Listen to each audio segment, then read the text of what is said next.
आज हम आपको छत्तीसगढ़ शासन द्वारा संचालित भुइयां सॉफ्टवेयर की महत्वपूर्ण जानकारी दे रहे हैं, जो आम जनता को तहसील कार्यालय जाए बिना अपने अभिलेख दुरुस्ती या नामांतरण के लिए ऑनलाइन आवेदन करने की सुविधा प्रदान करता है। सर्वप्रथम ये हमारे राजस्व विभाग की वेबसाइट है, जिसमें आपको दिख रहा है एक ऑप्शन भुइयां, जिसपे खसरा 5 साला में आपको जाना है। इस प्रकार से ये भुइयां सॉफ्टवेयर जो है हमारा खसरा 5 साला सॉफ्टवेयर, इस प्रकार का ये उसका मुख्य पृष्ठ है। इस पे आप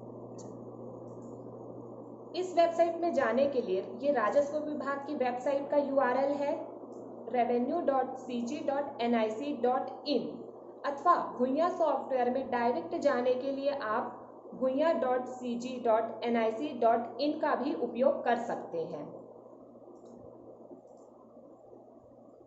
सॉफ्टवेयर हमारा ये मुख्य पेज है। इस पे आप देख सकते हैं अभिलेख दुरुस्ती हेतु ऑनलाइन आवेदन, अर्थात आम जनता अपने अभिलेख की दुरुस्ती अथवा नामांतरण हेतु अब यहाँ से एक फॉर्म फिलअप करके डायरेक्ट ही ऑनलाइन माध्यम से आवेदन कर सकती है संबंधित विभाग में, जिसे क्लिक करने पर आपको इस प्रकार का एक फॉर्म ओपन होगा, जिसमें अपनी जानकारी आपको जमा करनी है। सर्वप्रथम आप नामांतरण का आधार बताएंगे। आपका ये पंजीकृत दस्तावेज से प्राप्त अगर नामांतरण का आधार है तो आप इसे चुन लीजिए, अथवा अगर कोई अन्य कारण है तो आप अन्य कारण से भी इसमें एंट्री कर सकते।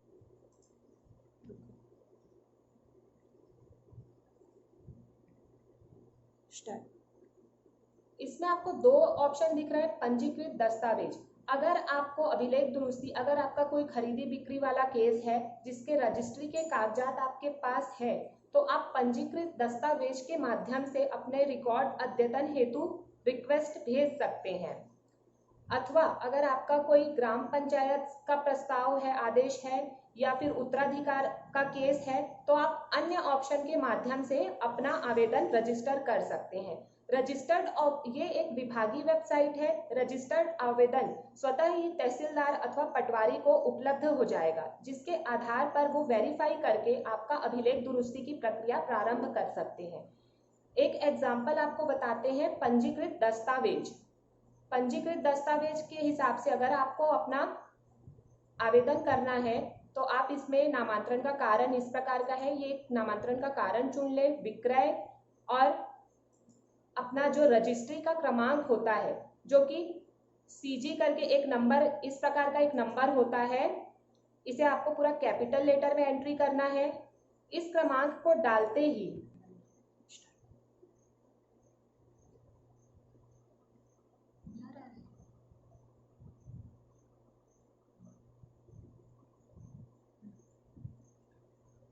ये जो आपका पंजीयन क्रमांक है, इसे आप अपने रजिस्ट्री के डॉक्यूमेंट्स में देखिएगा, जो CG से स्टार्ट होगा और उसके बाद 16 डिजिट का एक कोड होगा। इस कोड को थोड़ा ध्यानपूर्वक एंट्री करें, क्योंकि इस कोड को डालने के पश्चात आपकी जो भूमि स्वामी की जो जानकारी है वो स्वतः ही इसमें आ जाएगी। अब आप नामांतरण से संबंधित दस्तावेज का जो PDF है वो यहाँ पे अपलोड करना होगा आपको, अर्थात आपको अपने रजिस्ट्री के पेपर्स यहाँ पे अपलोड करने होंगे। इस प्रकार अपनी फाइल यहाँ,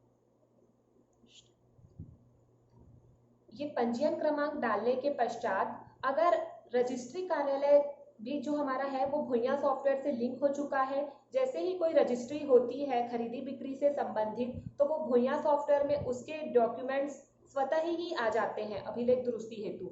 यदि आपका जो ये पंजीयन क्रमांक है ये ऑलरेडी ऑनलाइन नामांतरण पंजी में दर्ज हो चुका है, तो इस प्रकार आपको यहाँ पर ये दिखेगा और आपको आवेदन करने की आवश्यकता नहीं है, क्योंकि ये जो हमने पंजीयन क्रमांक यहाँ पर प्रविष्टि किया है ये ऑलरेडी ऑनलाइन पंजी में पहले से ही मौजूद है, जो कि रजिस्ट्री कार्यालय से प्राप्त हुई है। अर्थात इस केस में आपको फिर से आवेदन करने की आवश्यकता नहीं है। आप इस आवेदन की स्थिति को ये नीचे दिए गए यहाँ इस माध्यम से स्थिति को देख सकते हैं, जैसे कि ये सक्षम अधिकारी को सूचना भेजी गई तो ये 4 दिसंबर 2019 के दिनांक में जो सक्षम अधिकारी हैं, तहसीलदार हैं, उन्हें सूचना भेज दी गई है। आदेश पारित अभी इस पर नहीं हुआ है क्योंकि यहाँ पर क्रॉस है, नामांतरण की प्रक्रिया प्रारंभ नहीं हुई है। इस प्रकार की स्थिति को आप यहाँ पर अपने डॉक्यूमेंट आईडी के अगेंस्ट में देख सकते हैं। इसका दूसरा केस हम आपको बताते हैं। अगर ये आवेदन जो आप कर रहे हैं जिस पंजीयन क्रमांक के लिए, अगर वो पंजी ऑनलाइन पंजी में दर्ज नहीं है तो यहाँ पर आपको प्रविष्टि करने का एक ऑप्शन प्रदान करेगा। जैसे कि हम देखते हैं,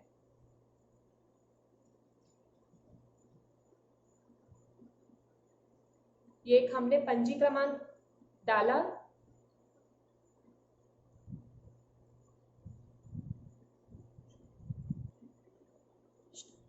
यह हमने एक ई पंजीयन क्रमांक डाला है। अब हमको संबंधित डॉक्यूमेंट अपलोड करना होगा जो कि पीडीएफ फॉर्म में ही अपलोड किया जाना है।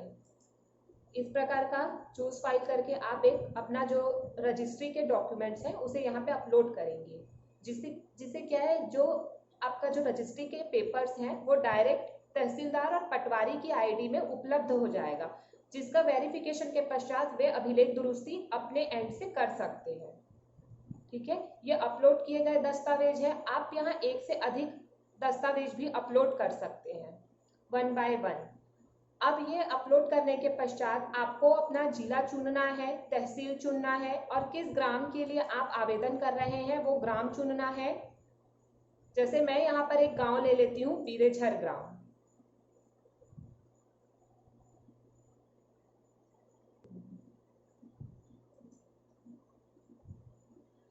अब आपका जो खसरा क्रमांक है जिसका अभिलेख दुरुस्ती हेतु आप आवेदन कर रहे हैं वो खसरा नंबर चुन ले। जैसे कि सपोज एग्जांपल के लिए 49/2।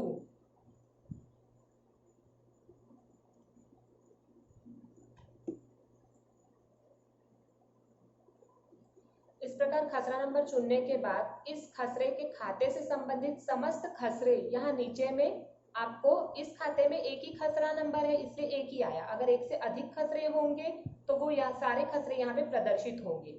जिन भी खसरों के रिस्पेक्ट में आपको अभिलेख दुरुस्ती करवानी है या नामांतरण करवाना है उस खसरों को आप ऐसे चुन लेंगे। इस खसरे में एक ही खसरे थे इसलिए हम कोई दूसरा खसरा चुन के देखते हैं जिसमें एक से अधिक खसरे भी मौजूद हो। जैसे कि एक खसरा हमने चुना 73/8।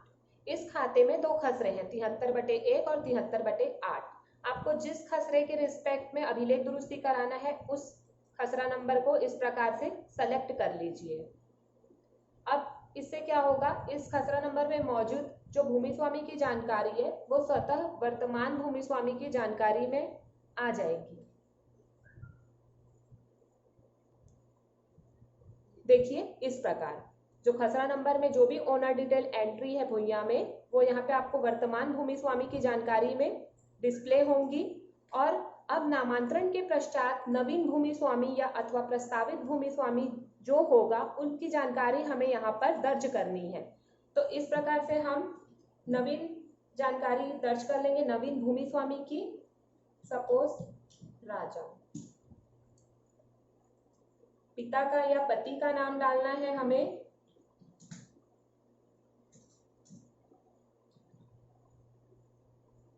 रवि, इनका लिंग चुन लेंगे, पता डालेंगे, इनका मोबाइल नंबर डालना होगा। मोबाइल नंबर को आप इंग्लिश में ही डालें। इनका वर्ग बताना होगा।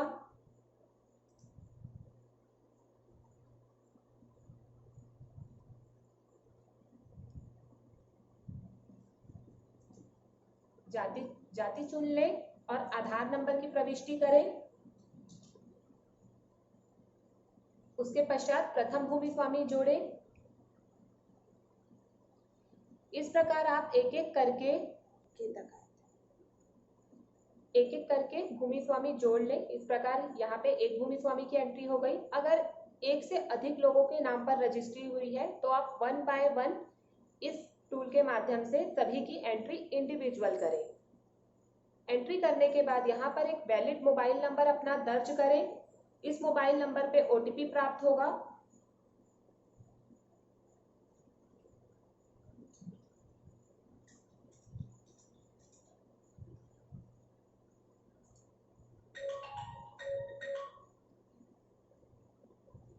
दर्ज मोबाइल नंबर पर आपको एक ओटीपी प्राप्त होगा।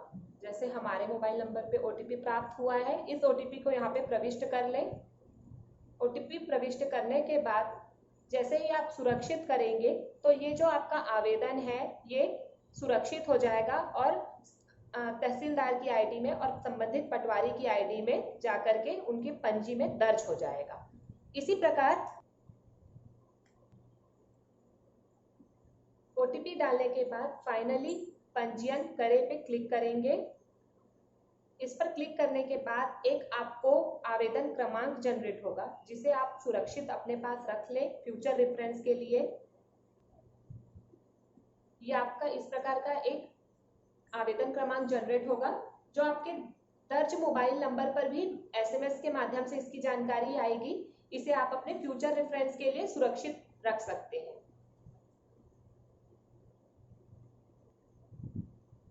भविष्य में अपने आवेदन की स्थिति जांच करने के लिए कि वो किस स्टेज पर अभी पहुंचा है, आप ये यहाँ पे मुख्य पेज में आएंगे और यहाँ पे देखिए एक अभिलेख दुरुस्ती की वर्तमान स्थिति।